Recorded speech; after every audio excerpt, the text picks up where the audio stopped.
Praise Lord.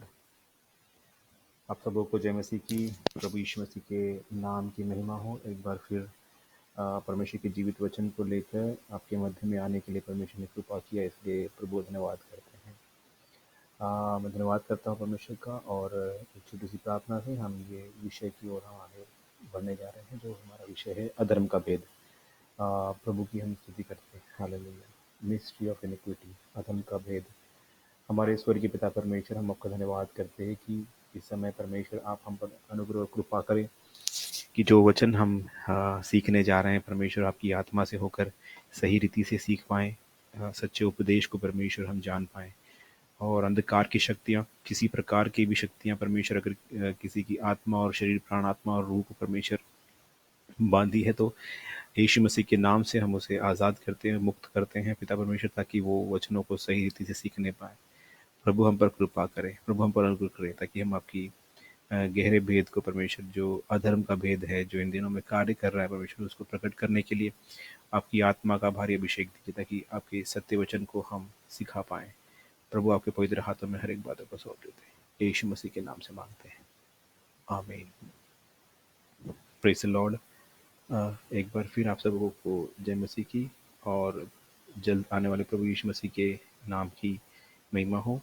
अधर्म के भेद के विषय में आज हम गहन अध्ययन में एक कदम और आगे हम बढ़ रहे हैं। परमेश्वर के नाम की महिमा हो।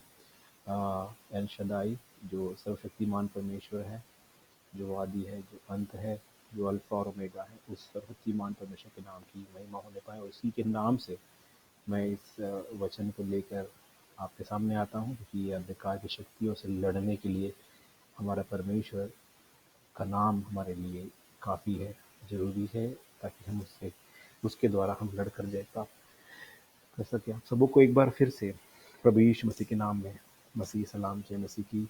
आप सबको परमेश्वर आशीर्वाद करे, और अधर्म के भेद का जो गहरा अध्ययन है आज हम करने जा रहे हैं। और मैं परमेश्वर से यही गुजारिश करता हूँ कि हमें आत्मा का अभिषेक दे परमेश्वर, कि इस भेद को फिर से समझा सके और गहराई से समझा सके। सबों को जय मसीह की। और सबसे पहले मैं आप लोगों को वो वचन बताना चाहता हूँ उस बारे में, जी हाँ, जो यीशु मसीह के गुप्त आगमन के विषय में है। 7 major features about the secret coming of Christ. तो यीशु मसीह के पवित्र आगमन, जो गुप्त आगमन है कलीसिया के लिए, उसके पहले उसके विषय के बारे में बताना चाहता हूँ। यीशु मसीह का पहला आगमन जो है, जिस जिस वक्त यीशु मसीह चरनी में जन्म लिया, वो वचन के अनुसार एक पहला आगमन यीशु मसीह का इस पृथ्वी पर था। और यीशु मसीह ने आने का मकसद और जो मेन खास उद्देश्य था, यही था कि मनुष्य जातियों का सारा पाप अपने ऊपर लेकर क्रूस की मृत्यु को मरे। और वो यीशु मसीह मारा गया, दफनाया गया, और तीसरे दिन मुर्दों में से जी उठा। जी उठकर आपके और मेरे लिए एकमात्र वही पवित्र और पाक उस रास्ते को हमारे लिए खोल दिया खुदा यीशु मसीह ने, जिसके बाद हर कोई, जो कोई यीशु मसीह पर विश्वास करता है, वो हलाक नहीं होगा, वो बर्बाद नहीं होगा, तबाह नहीं होगा, वो नरक की ओर नहीं जाएगा, परंतु परंतु अनंत जीवन पाएगा। तो मेरे अजीजों, यीशु मसीह मारा गया, गाड़ा गया, जी उठा, और अपने चेलों के साथ 40 दिन रहा, और 40 दिन के बाद वो प्रभु यीशु मसीह स्वर्ग को, उसका स्वर्गारोहण हुआ, वो स्वर्ग में उठा लिया गया प्रभु यीशु मसीह। और जब यीशु मसीह स्वर्ग में उठा लिया गया, उसके ठीक 10 दिन के बाद पेंतिकोस का दिन था। हम प्रेरितों का काम 2 अध्याय में हम पढ़ते हैं, जिस दिन पेंतिकोस का दिन था, सभी विश्वासी एक लौ लगाकर हृदय से प्रार्थना कर रहे थे। यीशु मसीह ने जो वादा किया कि वो हमें पवित्र आत्मा देगा, और उसी वायदे के अनुसार यीशु मसीह ने हमें उस समय पवित्र आत्मा दिया। उस पेंतिकोस के दिन पहली कलीसिया की स्थापना हुई, प्रेरितों की कलीसिया, एपोस्टोलिक चर्च। पेंटिकोस्टल अपोस्टलिक चर्च की निर्माण हुई और वहाँ से कलीसिया का युग शुरुआत हुआ। कैथोलिक कलीसिया से कलीसिया का युग शुरुआत नहीं हुआ, वो झूठ वचन है। सत्य वचन प्रेरित काम 2 अध्याय बताता है। और उस कलीसिया की नींव पतरस नहीं है, उस कलीसिया की नींव पवित्र आत्मा है। उस कलीसिया की नींव प्रेरितों की संगति है, fellowship of apostolic fellowship of the disciple of Jesus Christ. प्रभु यीशु मसीह के प्रेरित वो चेले जो यीशु मसीह के साथ चले थे, उनमें से 120 लोग जो उस अटारी में बैठे थे, वहाँ पर परमेश्वर का, प्रभु यीशु मसीह का जो है वचन के अनुसार, वायदे के अनुसार जो आत्मा प्रकट हुआ। और वो वचन में जिस प्रकार लिखा है, मैं इस वचन को पढ़ना चाहूँगा। प्रेरितों काम 2 अध्याय उसका 1 से लेकर 4 तक ये लिखा है। पेंतिकोस का दिन आया तो वे सब एक जगह इकट्ठा थे। एकाएक आकाश से बड़ी आंधी की सनसनाहट का शब्द हुआ और उससे सारा घर जहां वो बैठे थे गूंज गया। और उन्हें आग की सी जीभें फटती हुई दिखाई दी और उनमें से हर एक पर आ ठहरी। वे सब पवित्र आत्मा से भर गए और जिस प्रकार आत्मा ने उन्हें बोलने की सामर्थ दी, वे अन्य अन्य भाषा बोलने लगे। Praise the Lord. तो बहुत सारी भीड़ इनको देख रही थी यरूशलेम में और ये अन्य भाषा बोल रहे थे। Praise the Lord. और जितने वहाँ इकट्ठा थे वे सब प्रेरित थे और पवित्र आत्मा उनके ऊपर उतर गई। ये है बुनियाद, जहाँ कलीसिया की बुनियाद रखी गई। और कलीसिया ने पवित्र आत्मा ने पहला कदम जो है यहाँ पर इस धरती पर रखा। हमें जब पहले पवित्र आत्मा जब आती थी, जब पवित्र आत्मा आकर अपने कार्य को कर चले, लेकिन कलीसिया निर्माण के लिए, कलीसिया स्थापना के लिए, दुल्हन को तैयार करने के लिए पवित्र आत्मा, इस तरह से पवित्र आत्मा जो है प्रेरितों का काम में बताते हैं। पेंतिकोस्त के दिन बहुत आया, बहुत सामर्थ्य के साथ उतरी और ये बात हम जानते हैं। तो मेरे अजीज़ों, और वायदे के अनुसार यीशु मसीह कहता है कि मैं यूहन्ना 14 में पढ़ना चाहूँगा। उसमें लिखा है, यूहन्ना 14 उसका 1 से लेकर 3 तक लिखा है, तुम्हारा मन व्याकुल ना हो, परमेश्वर पर विश्वास रखो और मुझ पर भी विश्वास रखो। मेरे पिता के घर में बहुत से रहने के स्थान हैं, यदि ना होते तो मैं तुमसे कह देता, क्योंकि मैं तुम्हारे लिए जगह तैयार करने जाता हूँ। और यदि मैं जाकर तुम्हारे लिए जगह तैयार करूँ तो फिर आकर तुम्हें अपने यहाँ ले जाऊँगा, कि जहाँ मैं रहूँ तुम भी वहीं रहो। Praise the Lord. यीशु ने कहा, मैं जाता हूँ और तुम्हारे लिए जगह तैयार कर रहा हूँ, और तो फिर आकर तुम्हें अपने साथ वहाँ ले जाऊँ, जहाँ मैं रहूँ तुम भी वहाँ रहो। तो ये वायदे के अनुसार यीशु मसीह ने हमें वापस ले जाने का एक वादा किया है। और ये होता है पहला, आज हमारी कलीसिया पेंतिकोस्त के दिन से लेकर आज तक कलीसिया इंतजार कर रही है कि यीशु मसीह कब बादलों पर आएगा। तो हमारा मकसद ये है कि हम सब मिलकर यीशु मसीह के स्वरूप में, उसकी समानता में हमको तैयार होना है। Praise the Lord. क्योंकि पहला यूहन्ना 3 अध्याय उसका 2 और 3 वचन कहता है, पहला यूहन्ना 3 का 2 और 3, 1 जॉन चैप्टर 3 वर्स 2 and 3। मैंने कहा, हे प्रियो, अब हम परमेश्वर की संतान हैं और अभी तक यह प्रकट नहीं हुआ कि हम क्या कुछ होंगे। इतना जानते हैं कि जब वो प्रकट होगा तो हम उसके समान होंगे, क्योंकि उसको वैसा ही देखेंगे जैसा वो है। और जो कोई ये आशा रखता है वो अपने आप को वैसे ही पवित्र करता है जैसा वो पवित्र है। Praise the Lord. तो हम ये नहीं जानते कि हम क्या कुछ होंगे, लेकिन जब वो प्रकट होगा तो हम उसके समान होंगे और वैसा ही उसको देखेंगे जैसा वो है। Praise the Lord. जैसा वो है वैसा ही हम उसको देखेंगे। बहुत बड़ी गंभीर और भेद लिखा है यूहन्ना ने इस वचन में। उठा लिए जाने के पहले हमारी अवस्था यीशु मसीह के समान होगी। और ये तब होगा जब पल भर में, पलक झपकते ही, तुरही के फूंकते ही ये होगा। क्योंकि पहला कुरिन्थियों 15 अध्याय और उसका 51 वचन से मैं पढ़ता हूँ, 51, 52 और 53। पहला कुरिन्थियों 15 अध्याय उसका 51, 52 और 53। देखो, मैं तुमसे ये भेद की बात कहता हूँ, हम सब नहीं सोएंगे परंतु सब बदल जाएंगे, और ये क्षण भर में पलक मारते ही अंतिम तुरही फूंकते ही होगा। क्योंकि तुरही फूंकी जाएगी और मुर्दे अविनाशी दशा में उठा लिए जाएंगे और हम बदल जाएंगे। क्योंकि अवश्य है कि यह नाशवान देह अविनाशी को पहन ले और मरणहार देह अमरता को पहन ले। और जब यह नाशवान अविनाशी को पहन लेगा और ये मरणहार अमरता को पहन लेगा, तब ये वचन जो लिखा हुआ है वो पूरा होगा। जय ने मृत्यु को निगल लिया, हे मृत्यु तेरी जय कहाँ रही, हे मृत्यु तेरा डंक कहाँ रहा। Praise the Lord. तो इस वचन के अनुसार वहाँ जो लिखा है, यह क्षण भर में पलक मारते ही अंतिम तुरही फूंकते ही होगा। क्योंकि तुरही फूंकी जाएगी और मुर्दे अविनाशी दशा में उठाए जाएंगे और हम बदल जाएंगे।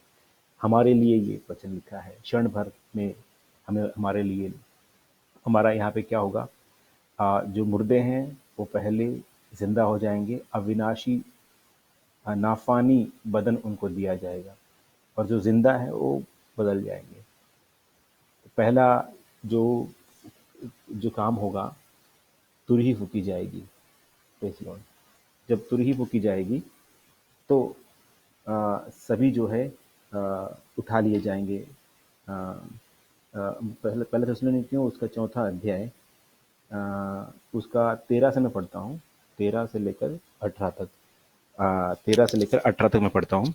पहला थिस्सलुनीकियों 4 अध्याय उसका 13 से लेकर 18 तक। हे भाइयों, हम नहीं चाहते कि तुम उनके विषय में जो सोते हैं अज्ञानी रहो।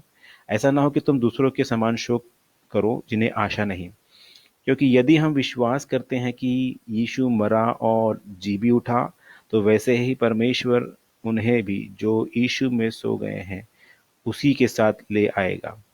क्योंकि हम प्रभु के वचन के अनुसार तुमसे यह कहते हैं कि हम जो जीवित हैं और प्रभु के आने तक बचे रहेंगे, सोए हुए से कभी आगे न बढ़ेंगे। क्योंकि प्रभु आप ही स्वर्ग से उतरेगा, उस समय ललकार और प्रधान दूत का शब्द सुनाई देगा और परमेश्वर की तुरही फूकी जाएगी, और जो मसीह में मरे हैं वो पहले जी उठेंगे। तब हम जो जीवित हैं और बचे रहेंगे उसके साथ बादलों पर उठा लिए जाएंगे कि हवा में उसके साथ मिले, और इसी रीति से हम सदा प्रभु के साथ रहेंगे। इस प्रकार इन बातों से एक दूसरे को शांति दिया करो। Praise the Lord. Hallelujah. Praise the Lord. Hallelujah. परमेश्वर के नाम की महिमा हो। हालेलुया। परमेश्वर के नाम की महिमा हो। और इस वचन के अनुसार जो लिखा है, इसमें प्रभु का वचन क्लियरली कहता है, और इसके अनुसार हम देखते हैं कि एक प्रधान स्वर्गदूत का वचन, क्योंकि प्रभु आप ही स्वर्ग से उतरेगा, उस समय ललकार और प्रधान दूत का शब्द सुनाई देगा, और परमेश्वर की तुरही फूकी जाएगी, और जो मसीह में मरे हैं वो पहले जी उठेंगे। तब हम जो जीवित और बचे रहेंगे उनके साथ बादलों पर उठा लिए जाएंगे। Praise the Lord. हालेलुया। परमेश्वर के नाम की महिमा हो। प्रभु ने हमें इस समय इस पवित्र वचन के लिए प्रभु हमें तैयार कर रहे हैं। हालेलुया। आत्मा में होकर हम इस वचन को सीखें। हालेलुया। यीशु मसीह का पहला आगमन और यीशु मसीह का बादलों पर उठा लिया जाना प्रभु के पास। अभी यीशु मसीह खुदा के दाहिने ओर बैठा है, और पवित्र आत्मा का हमारे नीचे, हमारे पास उतरना इस पृथ्वी पर, ताकि हमें उसकी दुल्हन बनाएं, उसके लिए तैयार करें।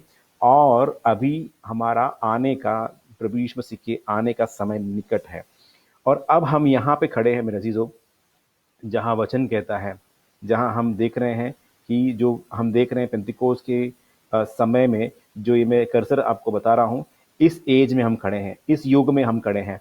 और ये युग बताता है मेरे अजीजों कि इस युग में दो काम हो रहे हैं। एक तो दुल्हन तैयार हो रही है, और दूसरा जो बेदीनी का भेद है, अधर्म का भेद है, मिस्ट्री ऑफ इनिक्विटी, यानी मुखालफे मसीह की रूह, यानी मसीही विरोधी की आत्मा पूरी ताकत के साथ, पूरी सामर्थ के साथ, अंधकार की शक्तियों की ताकत और प्रचंड बहुत ही बड़ी ताकत के साथ एक एक विश्वासियों को चुन चुन कर खींच खींच कर पीछे खींचना चाहती है। उसके लिए उसने अपने एजेंट तैयार किए हैं। और जब मैं उनके एजेंट बोल रहा हूँ तो मैं उनको क्लियरली देख पा रहा हूँ। और वही आत्माओं से हमें लड़ना है मेरे अजीजों। जब आप ये जानवर है, ये बीस्ट है, ये हैवान है, ये जानवर है जिनसे हमें लड़ना है, उनकी रूहें अभी हमारे बीच में काम करें। क्योंकि पौलुस कहता है मेरी इन जानवरों से बड़ी लड़ाई हुई है। पौलुस की लड़ाई हुई। इन दिनों में बार बार ये वचन मेरे सामने आ रहा है, क्योंकि हमारी लड़ाई भी इन जानवरों से होगी। क्योंकि जब मैं आगे वचन बताने जाने वाला हूँ, जब मैं आगे आपको वचन रिवील करने वाला हूँ, वो वचन जो है मेरे अजीजों बहुत ही गहरा भेद उत्पन्न करने वाला है। इससे शैतान का माथे में, शैतान के सर पर जो चोट लगेगी और वो बरगराएगा जरूर, वो गड़बड़ काम करना शुरू करेगा। लेकिन हम न डरने वाले हैं, ना उससे भयभीत होते हैं। क्योंकि यीशु मसीह का वचन के अनुसार देखो, कहता है मत्ती 28 उसका 18, 19 और 20। यीशु मसीह का वचन क्या कहता है? मत्ती 28 उसका 18 और 19 और 20 में जो वायदा यीशु मसीह ने हमें दिया है, वो वायदा बहुत ही मुख्य और हमारे लिए खास वायदा है। और उस वायदे के अनुसार यीशु मसीह कहता है कि यीशु ने अपने पास उनके पास आकर कहा, स्वर्ग और पृथ्वी का सारा अधिकार मुझे दिया गया है, इसलिए तुम जाओ, सब जातियों के लोगों को चेला बनाओ और उन्हें पिता और पुत्र और पवित्र आत्मा के नाम से बपतिस्मा दो, और उन्हें सब बातें जो मैंने तुम्हें आज्ञा दी है मानना सिखाओ। और देखो, मैं जगत के अंत तक तुम्हारे साथ, जगत के अंत तक सदा तुम्हारे साथ हूं। ये वादा प्रभु ने किया है। Praise the Lord. देखो, मैं जगत के, दुनिया के आखिर तक हमेशा तुम्हारे साथ हूँ। और वो हमारी हर एक लड़ाई में हमारे साथ। अगर हम ये लड़ाई हम लड़ेंगे मेरे अजीजों, तो यीशु मसीह को ये लड़ाई लड़ने के लिए हमें जो है, जो जो भी हमें सामर्थ है वो प्रभु हमें देगा। क्योंकि हम आज यहाँ पे खड़े हैं, यीशु मसीह के जस्ट आगमन के पहले आखिरी युग की कलीसिया है। यहाँ से हम देखते हैं प्रकाशित वाक्य में 7 कलीसियाएं जो निकली थी, 7 कलीसियाओं के बारे में वर्णन किया हुआ था। ये एक एक युगों के बारे में, एक एक जो है पीरियड के बारे में, एजेस के बारे में बताते हुए अब वो यहाँ पर आया हुआ है। आखिरी युग में आप और मैं खड़े हैं, आखिरी समय में हम आप और मैं खड़े हैं।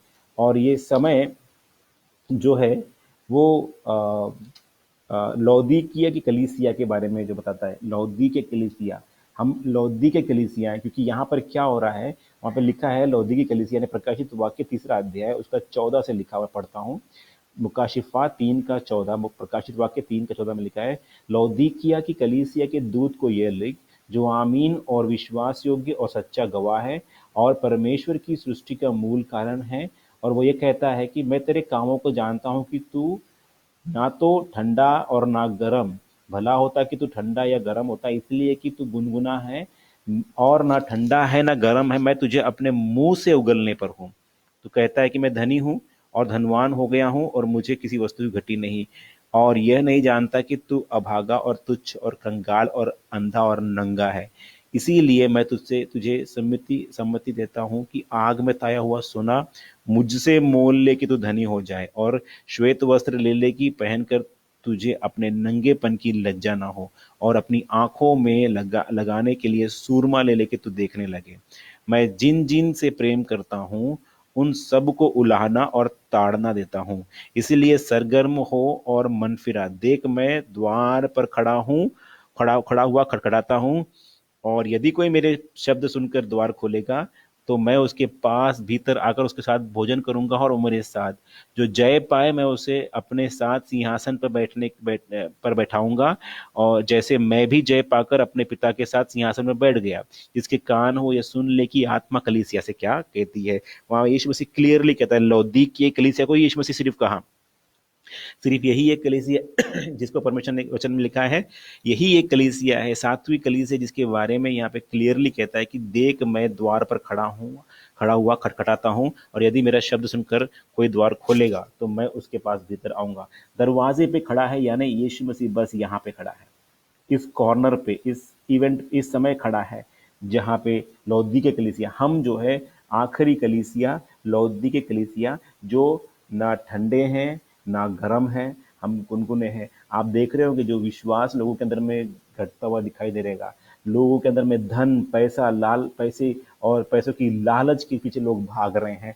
वो कहते हैं कि मैं तो क्या हूँ, मेरे पास धन है, मेरे पास पैसा है, बुद्धि है, सब बातें हैं, लेकिन वचन कहता है कि तू कहता है कि मैं धनी हूँ और धनवान हो गया हूँ, मुझे किसी वस्तु की घटी नहीं है, और ये नहीं जानता कि तू अभागा और तुच्छ और कंगाल और अंधा और नंगा है। क्योंकि परमेश्वर बता रहा है ये आत्मिक नंगापन है, आत्मिक कंगाली है। तेरे पास शारीरिक पैसा है, शारीरिक धन है, संपत्ति है, लेकिन तू आत्मिक नंगापन है। तो ये खास बात बता रहा है परमेश्वर वचन के अनुसार। हम अपने आप को तैयार करें मेरे अजीजों, हालेलुया। आगे का वचन हम देखते हैं, जब प्रभु यीशु मसीह, पहला कदम जो हमारे जीवन में होगा, यीशु मसीह की तुरही फूकी जाएगी, परमेश्वर की तुरही फूकी जाएगी। और परमेश्वर की जो तुरही फूकी जाएगी, ये तुरही सिर्फ विश्वासी कलीसिया सुनेंगी।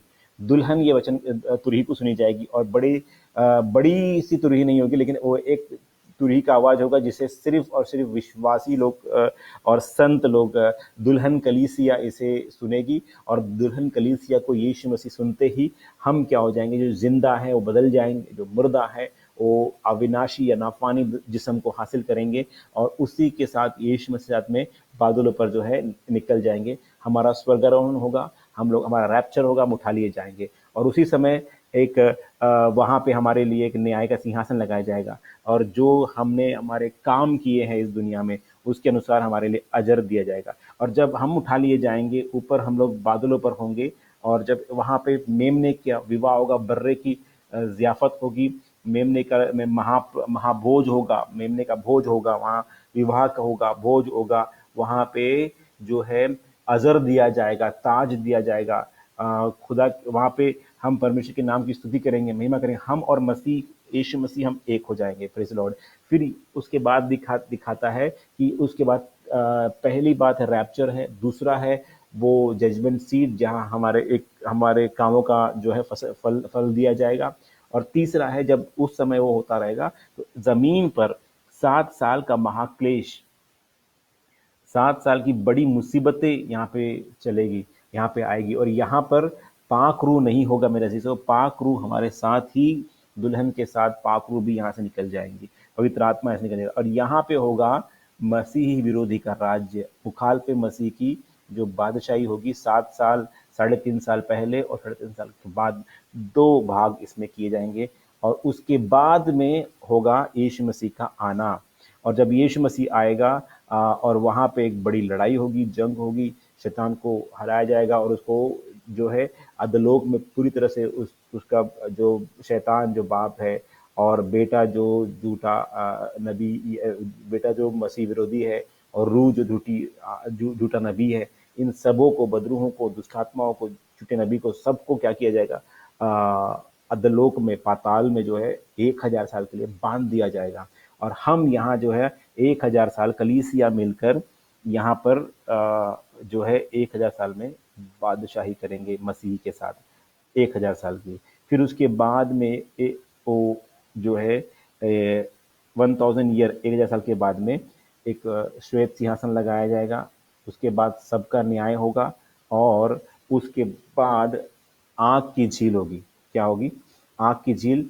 उसके प्रभु न्याय करने के बाद हर एक को उस आग की झील में जो है, जो जिन्होंने परमेश्वर को इनकार किया और विरोध किया, हमेशा बलवा किया, उन सारी, आदम से लेकर सब लोगों का लिस्ट निकलेगा, सब लोगों का नाम आएगा, जिनका नाम किताब हयात में नहीं है, जिन्होंने बाइबल के वचन को नहीं फॉलो किया। और जीवन की पुस्तक में 3 प्रकार की पुस्तकें वहाँ पे खोली जाएंगी, और जो स्मरण की पुस्तक है, जीवन की पुस्तक है, और बाइबल वचन है। हाँ, और सारे इन्होंने जो, और दूसरे जो लोगों ने जिनका नाम नहीं लिखा हुआ, उनके जो जितने भी कर्म हैं सब कुछ वहाँ पे लिखे जाएंगे, और सबका न्याय होगा श्वेत सिंहासन के सामने, और बाद में उनको आग की झील में डाल दिया जाएगा। ये हमेशा की आग की झील है। और 7वां स्टेज है, 7वीं बात जो है, हम और आप, हम जो कलीसिया है, हम जो प्रभु यीशु मसीह के साथ हमेशा वास करने वाली कलीसिया है, वो नए पृथ्वी और नया आकाश और नया यरूशलेम, नया पृथ्वी, नया आकाश और नया यरूशलेम में अनंत काल के लिए सियोन में खुदा के साथ हमेशा के लिए वास करेंगे। Praise Lord. ये धन्य आशा है आपकी और मेरी। ये एक हालेलुया प्रेज लॉर्ड, हालेलुया। परमेश्वर की, हालेलुया, खुदा का भेद है, खुदा की जो परमेश्वर ने दिया हुआ ये पवित्र हमारा भेद है, ये है कि हमारा समय आ चुका है, कलीसिया का समय आ चुका है, कलीसिया का बुलाहट हो चुका है, तुरही फूकी जाने वाली है, और बस बहुत ही जल्द हमारा यीशु मसीह हमें लेने के लिए आने वाला है। Praise Lord, hallelujah. मेरे अजीजों, ये जो खास जो बात मैं आपको बताना चाहता हूँ, अभी हम जो बात सीख रहे हैं, हम जो बात समझने जा रहे हैं, अधर्म के भेद, ये 7 साल का जो महाक्लेश है, ये जो 7 साल का महाक्लेश है, 3.5 साल, यहाँ पे मसीही विरोधी यहाँ पे राज्य करेगा, और यहाँ पर जो है बहुत बड़ी मुसीबतें और तकलीफें आएंगी। और यहाँ पे लिखा है हरमगदोन का युद्ध लिखा है। जब यीशु मसीह आएगा, एक बड़ी युद्ध होगी, शैतान को बांध दिया जाएगा और बांध के रखा जाएगा। हम 1000 साल में राज्य करेंगे, और यहाँ पे जो है इज़राइल का जो मंदिर है वो फिर से स्थापित किया जाएगा, और वहाँ यीशु मसीह राज्य करेगा। दाऊद की गद्दी पर बैठकर वो करेगा, राज्य करेगा, और इजरायली जो है उसको पवित्र बलिदान चढ़ाएंगे, और सारी प्रकार की बहुत सारी बातें यहाँ पे होंगी।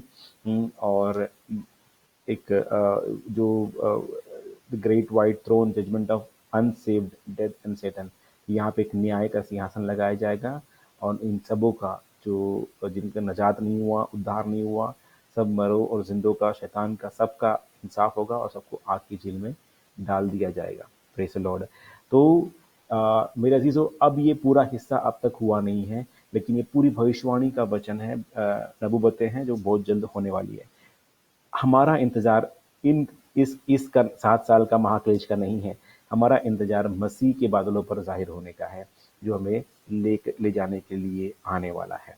Praise the Lord. तो वो ले जाने के लिए आने से पहले मेरे अजीजों, जो है सबसे बड़ी बात हमें आज जानना है, अधर्म का भेद, बेदीनी का भेद, और मुखालिफ मसीह का। हम कहीं भटक ना जाएं, हम कहीं भटक ना जाएं। बहुत से लोग भटक गए, हम भटक ना जाएं, इसलिए मैं ये स्पेसिफिकली मैं आप लोगों को पूरी डिटेल में बता रहा हूँ, वचन कलाम बता रहा हूँ, ताकि आप इसको जानें, आप इसको समझें और पहचानें, और इसके जो है खिलाफ में, बेदीनी के भेद के खिलाफ में आप खड़े हों। ये रिस्क है, मैं जानता हूँ, ये बहुत बड़ा रिस्क हम ले रहे हैं कि हम भी इस वचन को सीख रहे हैं। इसको सिखाना बहुत डेंजर है, इसको सीखना भी डेंजर, क्योंकि ये दोनों बातें इसलिए हो रही क्योंकि हम उसके खिलाफ में काम कर रहे हैं। और वो जब खिलाफ में हमसे काम करते हैं तो अंधकार की शक्तियां पूरी ताकत से लड़ने के लिए आती है, लेकिन मैं बताना चाहता हूँ कि यीशु मसीह का सामर्थ हमारे अंदर में है, अंधकार की हर एक प्रकार की शक्तियों को काटने और उसको तोड़ने का, बंधनों को तोड़ने की शक्ति हमारे अंदर में है, मेरा अजीजों और अलिया। और ये शक्तियां बहुत तेजी से काम कर रही हैं, बहुत बहुत बहुत तेजी से काम कर रहे हैं। एक बात ध्यान रखना, आपको किसी भी प्रकार से आपको ऐसा लगेगा कि ये सब बातें हम क्या सीख रहे हैं, हम क्या जान रहे हैं, जरूरत क्या है। लेकिन मैं बता रहा हूँ, मैं ये बताना चाहता हूँ कि बहुत ही जल्द आपको ये सब जो है ना ज़्यादा दिखने लगेगा, क्योंकि जो ये कोरोना वायरस का हो रहा है, सब कुछ हो रहा है, ये उसी के आने की तैयारी हो रही है। ताकि अभी देखिए, कोई मेडिसिन किसी के पास नहीं है, कोई मेडिसिन किसी के पास नहीं है, लेकिन मैं ये नहीं बोलना चाहूँगा कि कोरोना वायरस में ऐसा होगा, लेकिन ये एक हमारे लिए चिन्ह है, एक हमारे लिए निशान है कि देखिए, मेडिसिन ढूंढने पर भी नहीं मिल रहा, लोग तैयारी कर रहे हैं, कोशिश कर रहे हैं, बहुत समय लग रहा है, लेकिन एक समय ऐसा आएगा, अगर आज कोई खड़े होकर ऐसा बोलता है कि मेरे पास वो दवाई मिल चुकी है कोरोना वायरस की, तो लोग, सारी दुनिया उसके पीछे भागेगी, सारी दुनिया उसके पीछे उसको रिक्वेस्ट करेगी कि हमको मेडिसिन चाहिए। क्यों? क्योंकि हमें अपनी जान बचाना है।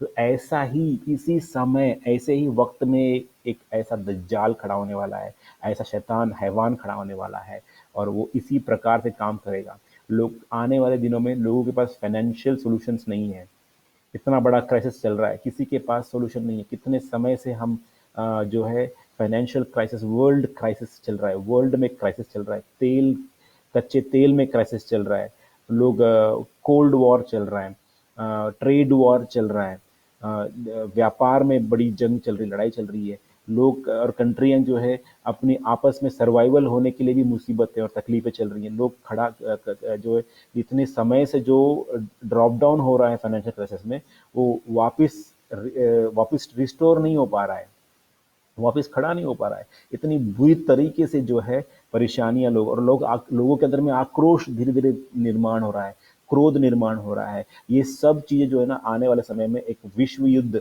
वर्ल्ड वॉर की ओर जाने की कगार पे दिख रहा है, लेकिन ये आपको एकदम दिखाई नहीं देगा। ये ऐसा भेद है जो बहुत ही अंदर अंदर चलने वाला काम है, और ये पूरा शैतान का जो काम चल रहा है ये बहुत ही माइन्यूट तरीके से अंदर ही अंदर वायरिंग चालू है इसकी। और ये वायरिंग बहुत ही जो है ना सेंसिटिव वायरिंग है, बहुत ही डेंजर वायरिंग है हमारे लिए। इसीलिए आपको और मुझे इन वायरिंग को पहचानना जरूरी है, इन बातों को समझना जरूरी है। प्रेज लॉर्ड, परमेश्वर के नाम की महिमा हो। हालेलुया। हम धन्यवाद करें कि यीशु ने हमें बचाया है और वही बचाने के लिए बहुत जल्द आने वाला है। इसीलिए अंत के समय में लोग यीशु से विश्वास नहीं कर रहे हैं, प्रेम ठंडा हो रहा है। हाँ, और लोग जो है ना सरगर्म ना होते हुए गुनगुना होते जा रहे हैं, ढीले होते जा रहे हैं। सोच रहे हैं कितना कब आएगा मसीह, यीशु मसीह, ऐसे सोचते हुए लोग नाश की ओर जा रहे हैं। लेकिन मैं बताता हूँ, बाइबल की प्रोफेसी बताती है, बाइबल की प्रोफेसी इतनी सख्त है, इतनी स्ट्रिक्ट है, इतनी स्ट्रेट फॉरवर्ड है, दो धारी तेज तलवार है। और वो जो बोल रहा है बाइबल के वचन, हम भी उसको पूरी तरह से अभी तक हमने भी उसको प्रकट नहीं कर पाया। पवित्र आत्मा धीरे धीरे धीरे धीरे हमें इन बातों को जो है खोलकर और प्रकट करके बाइबल बता रही है। एक एक जो भी कोशिश कर रहा है शैतान, उसे जो है नाश करने की पूरी कोशिश कर रहा है। शैतान उनको जो है बर्बाद करने की जो पूरी कोशिश कर रहा है, क्योंकि अंत का दिन निकट है। क्योंकि इब्रानी की पत्री उसका 1 और 2 में लिखा है, इब्रानी की पत्री उसका 1 और 2 में लिखा है, पूर्व युग में परमेश्वर ने बाप दादाओं से थोड़ा थोड़ा करके और भांति भांति से भविष्यवक्ताओं के द्वारा बातें कर इन अंतिम दिनों में हमसे पुत्र के द्वारा बातें की, जिसे उसने सारी वस्तुओं का वारिस ठहराया और उसी के द्वारा उसने सारी सृष्टि की रचना की। तो पूर्व युग में परमेश्वर ने बाप दादाओं से थोड़ा थोड़ा करके और भांति भांति करके भविष्यवक्ताओं के द्वारा बातें की, लेकिन अंत के दिनों में वो अपने पुत्र के द्वारा बातें कर रहा है। तो अंत के दिनों में यही है, जो यीशु मसीह में विश्वास करते हैं, जो यीशु मसीह को जानते हैं, यीशु मसीह के ऊपर, यीशु मसीह के समान बनने के लिए पूरी चाहत रखते हैं, उन्हीं लोगों से प्रभु यीशु मसीह क्या कर रहा है, बात कर रहा है इशारों के द्वारा। एक बात ध्यान रखिए, स्वर्ग से वो उतर कर आपको कुछ बताएगा नहीं। स्वर्ग से उतर कर कुछ बताया जा रहा है तो इसका मतलब समझ जाना कि अब आपने चेक करना है कि वो सही है या नहीं है। क्योंकि यीशु मसीह ने जो वचन लिख दिया, आप पवित्र आत्मा के द्वारा यीशु से बात कर सकते हैं, पवित्र आत्मा से बात कर सकते हैं, और उस अंत के समय में होने वाली सारी घटनाओं का आप जो है उस परमेश्वर से, प्रभु यीशु मसीह से जो है ना भेद की बातों को, तो ये जो बताया जा रहा है आपको, ये वही भेद की बात है। इसीलिए हमें इस पे ध्यान देना है। Praise Lord. तो अच्छी खबर ये है मेरे अजीजों कि मसीह यीशु जल्द ही आने वाला है। Praise Lord. हमारे लिए ये बहुत खुशखबरी है कि वो बहुत जल्द आने वाला है, ताकि हमें वो महाक्लेश से, उस बड़ी मुसीबत से हमें बचाए, और 1000 साल की वो बादशाही में हमें लेकर जाए और उसकी स्थापना करेगा। परंतु जैसे जैसे मसीह का आगमन निकट आ रहा है, वैसे वैसे अधर्म का कार्य बहुतायत से इस दुनिया में प्रबल रीति से बढ़ रहा है। जैसे जैसे यीशु मसीह का आना नजदीक हो रहा है, ऐसे वैसे ही ये तेजी से जो है तबाही करने वाला बहुत जल्द आ रहा है। इसलिए भेद क्या है, मिस्ट्री क्या है, ये भेद उसके आने से पहले, मसीह विरोधी के आने से पहले, मुखालफे मसीह आने के पहले, वो अपनी आत्मा, मसीह विरोधी की आत्मा, जो अधर्म का भेद है, बेदीनी का भेद है, उसको यहाँ भेज चुका है, और उसका काम सालों से चालू हो चुका है। क्योंकि वो अपने जो है ना भेद को प्रकट नहीं करता, जाहिर नहीं करता, खुले रूप से दिखाता नहीं, इसलिए हमको समझ में नहीं आता। लेकिन हम, कलीसिया का एक काम है, हमारा एक काम है कि हम इस भेद को लोगों तक क्या करें, प्रचार करें और ये बताएं। तो हम इस भेद को जानते हैं, 666 जो लिखा हुआ है, ये जो 666 भेद है, क्या है, ये भेद बताता है कि बहुत ही जल्द उसका सिस्टम आने वाला है, उसकी योजना आने वाली है, उसकी विचारधाराएं आ रही हैं। और लोग जो इसके साथ में भटक गए हैं, लोग जो इनके साथ में भटक गए हैं, वो उसको अपने साथ में ले ले, अपनी सिस्टम बना लें, अपने लोग खड़ा कर लें, ताकि जो वो बोले फिर वो काम शुरू हो जाए। इसलिए दूसरा थिस्सलुनीकियों दूसरा अध्याय उसका 2 से, दूसरा अध्याय उसका 7 से लेकर 9 तक, दूसरा थिस्सलुनीकियों 2 का 7 से लेकर 9, सेकंड थिस्सलुनियन चैप्टर 2 वर्स 7 till 9 मैं पढ़ रहा हूं, उसको आप ध्यान से सुनिएगा। क्योंकि अधर्म का भेद अब भी कार्य करता जाता है, पर अभी एक रोकने वाला है, और जब तक वह दूर न हो जाए वो रोके रहेगा। तब वह अधर्मी प्रकट होगा, जिसे प्रभु यीशु अपने मुंह की फूंक से मार डालेगा और अपने आगमन के तेज से भस्म करेगा। उस अधर्मी का आना शैतान के कार्य के अनुसार सब प्रकार की झूठी सामर्थ और चिन्ह और अद्भुत काम के साथ होने वाला है। Praise the Lord. अधर्म का भेद अब भी कार्य करता है, लेकिन उसको रोकने वाला एक शैतान है, उसको रोकने वाला एक शैतान, सॉरी, इसको रोकने वाला पवित्र आत्मा है। अधर्म के भेद का के शैतान को रोकने वाला, अधर्म के भेद की जो शैतानिक रूह है उसको रोकने वाली एक आत्मा है, जब तक वो दूर नहीं हो जाएगा। कौन? रोकने वाला, पवित्र आत्मा। जब तक पवित्र आत्मा दूर नहीं हो जाएगा, किसको रोके रख रहा है? अधर्म के भेद को, यानी वो विनाश का पुरुष, बेदीनी का भेद, एंटी क्राइस्ट, उसको रोके रखा है। लेकिन उसकी आत्मा को काम करने के लिए जो है परमिशन दिया है, ताकि एक एक लोगों को चुनकर, लीडर्स को चुनकर, देश को चुनकर, बादशाहों को चुनकर, राजाओं को चुनकर वो अपने सिस्टम को क्या करे? इम्प्लीमेंट करे आने के पहले, ताकि जब वो आए तो उसका जो है पहले से ही था। क्योंकि अगर वो एकदम से आ जाए तो सबको मालूम हो जाएगा कि तो मसीह विरोधी है। लेकिन अभी से वो हवाओं को भेज रहा है, उन उन उन दिशाओं को दे रहा है, उन डायरेक्शंस को दे रहा है। वो उस सच्चाई के रास्ते से लोगों को भटका कर गलत रास्ते से ले जा रहा है। तो उस अधर्मी का आना शैतान के कार्य के अनुसार सब प्रकार की झूठी सामर्थ और चिन्ह और अद्भुत काम, ये तीनों आज आप देख सकते हैं। झूठी सामर्थ आप देख सकते हैं, झूठी बात, गलत गलत प्रोफेसीज हो रही है, प्रॉफिट झूठे प्रॉफिट प्रोफेसी कर रहे हैं, वो पूरी हो नहीं रही है। इसका मतलब क्या है? झूठी सामर्थ। चिन्ह, झूठे चिन्ह, हाँ, बोल दिया मुर्दों को जिंदा कर रहे हैं, लेकिन लोग बताते हैं कि मुर्दा नहीं था भैया, वो झूठा चिन्ह है। ठीक है। और अद्भुत कार्य बता रहे हैं, अद्भुत कार्य, यानी यस, जैसे हम दूसरा कुरिन्थियों की पत्री में हम पढ़ते हैं, दूसरा कुरिन्थियों 11 अध्याय, उसका 12, 13, 14 और 15 वचन हम पढ़ते हैं। दूसरा कुरिन्थियों 11 अध्याय, उसका 12, 13, 14 और 15। परंतु मैं कहता हूँ वही करता रहूंगा कि जो लोग दांव ढूंढते हैं उन्हें मैं दांव पाने न दूं, ताकि जिस बात में वे घमंड करते हैं उनमें वे हमारे ही समान ठहरे। क्योंकि ऐसे लोग झूठे प्रेरित और छल से काम करने वाले और मसीह के प्रेरितों का रूप धरने वाले हैं। यह कुछ अचंभे की बात नहीं, क्योंकि शैतान आप भी ज्योतिर्मय स्वर्गदूत का रूप धारण करता है। इसीलिए यदि उसके सेवक भी धर्म के सेवकों का रूप धारण धरें तो कोई बड़ी बात नहीं, परंतु उनका अंत उनके कामों के अनुसार ही होगा। तो यह कुछ अचंभे वाली बात नहीं है, वहां पे लिखा है क्योंकि ऐसे लोग झूठे प्रेरित और छल से काम करने वाले और मसीह के प्रेरितों का रूप धरने वाले हैं। यह कुछ अचंभे की बात नहीं कि क्योंकि शैतान आप भी ज्योतिर्मय स्वर्गदूत का रूप धारण करता है।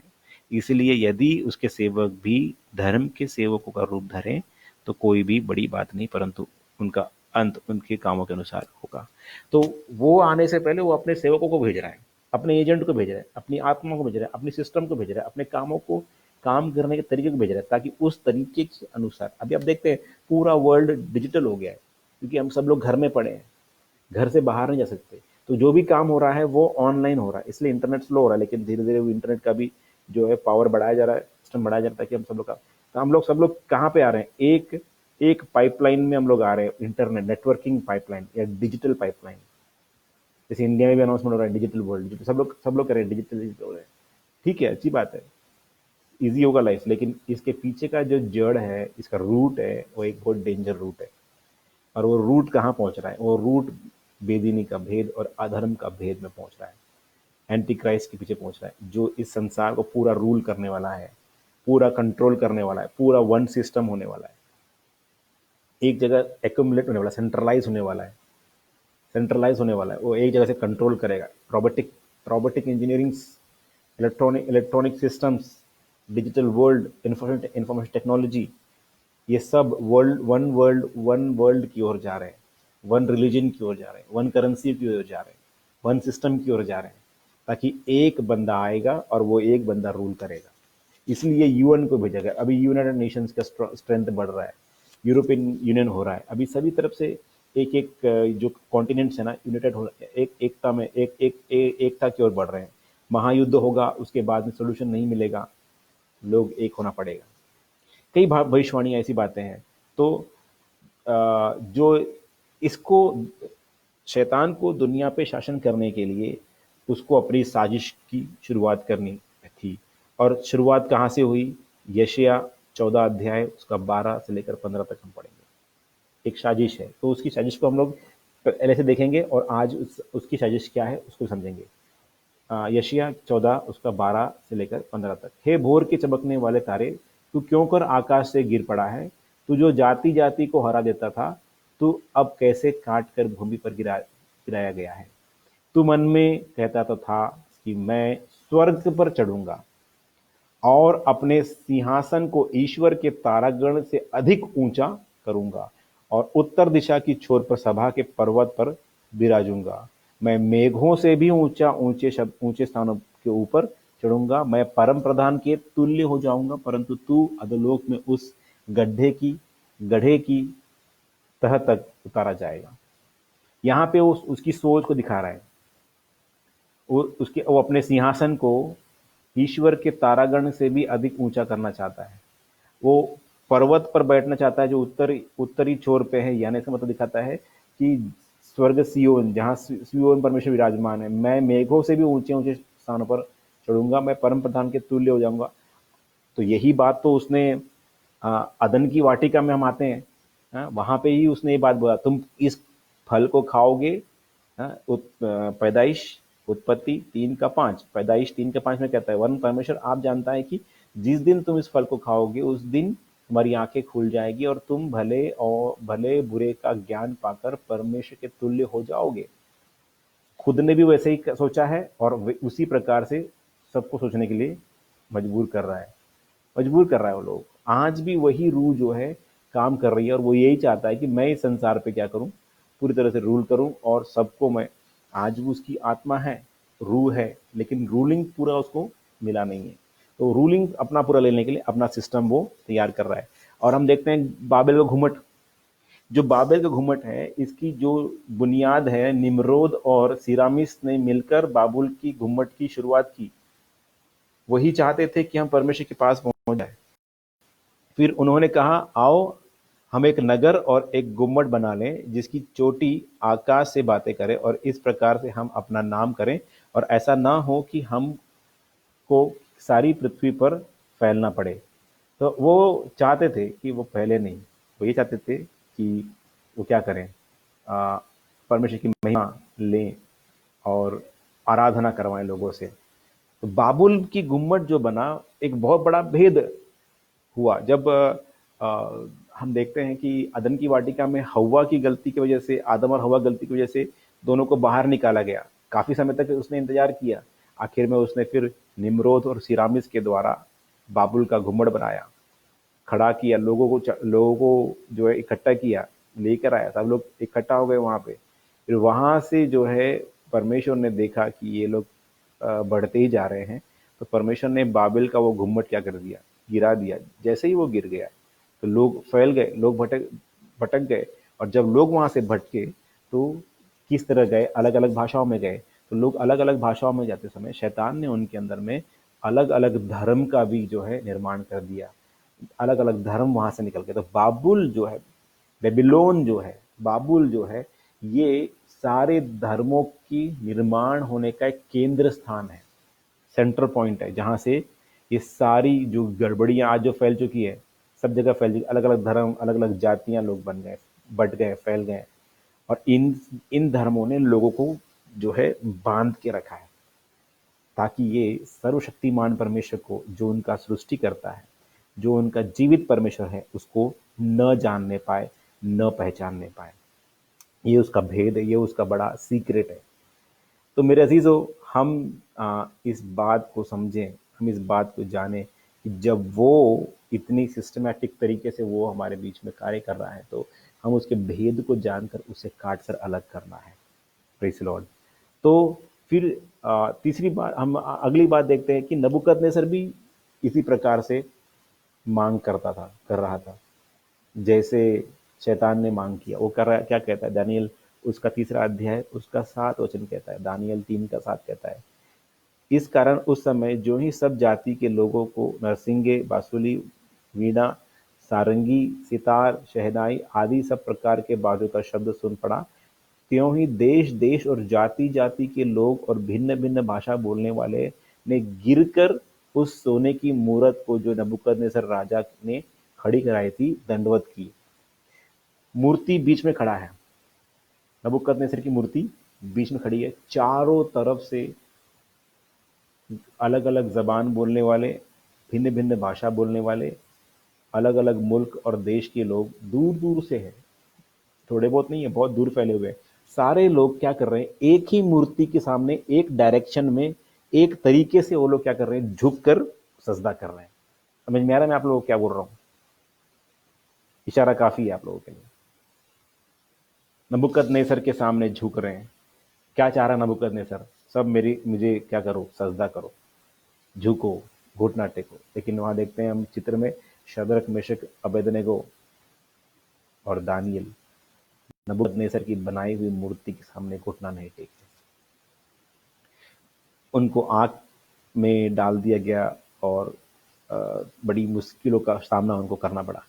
जो जो हम इस सिस्टम के आगे नहीं झुकेंगे, जो जो हम जब जब हम इस मुखालफे मसीह या मसीह विरोधी या उसके सिस्टम या उसकी आत्मा के सामने नहीं झुकेंगे, वो हमको मारने के लिए आएगा। ये वो सब लोग हैं जो, ये झुकने वाले कौन लोग हैं? जिसने उसके नबूकदनेस्सर के सिस्टम को जो है एक्सेप्ट कर लिया, उसकी जो बात को जो है एक्सेप्ट कर लिया। ये वही लोग हैं जिनके ऊपर 666 जो सिंबल है, जो 666, यानी इसका मतलब क्या है, सिस्टम के आगे झुक जाना। हम देखते हैं बारकोडिंग होता है, हर चीज के ऊपर बारकोडिंग होता है, क्यूआर कोडिंग होता है, बारकोडिंग होता है। वो सिस्टम क्या है, पूरा सिस्टम दिखाता है। ये सारे नंबरिंग सिस्टम 666 में आकर जो है नंबरिंग सिस्टम टोटलिंग होती है।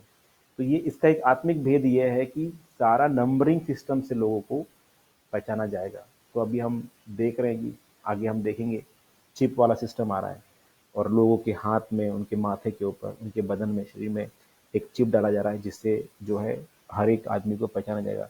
आदमी कहीं पर भी, बंदा कहीं भी जाएगा, दुनिया किसी भी कोने में जाएगा, उसको ट्रेस कर लिया जाएगा, कहीं भी जाएगा उसको ढूंढ लिया जाएगा। प्राइवेसी नहीं रहेगी, कोई प्राइवेसी नहीं रहेगी। क्यों? क्योंकि अब सब कुछ ओपन आई है, डिजिटल। आप इंफॉर्मेशन टेक्नोलॉजी जो है, आईटी जो है, वो आपको देख रहा है, नेटवर्क आपको देख रहा है, इंटरनेट आपको देख रहा है, कनेक्टिविटी आपको देख रही है। पूरा वन वर्ल्ड, पूरा एक ही वर्ल्ड को पूरा एक कर दिया। सभी का जो है निशाना जो है एक एक के ऊपर बना हुआ है, क्या कर रहे हैं, क्या नहीं कर रहे हैं। Praise Lord.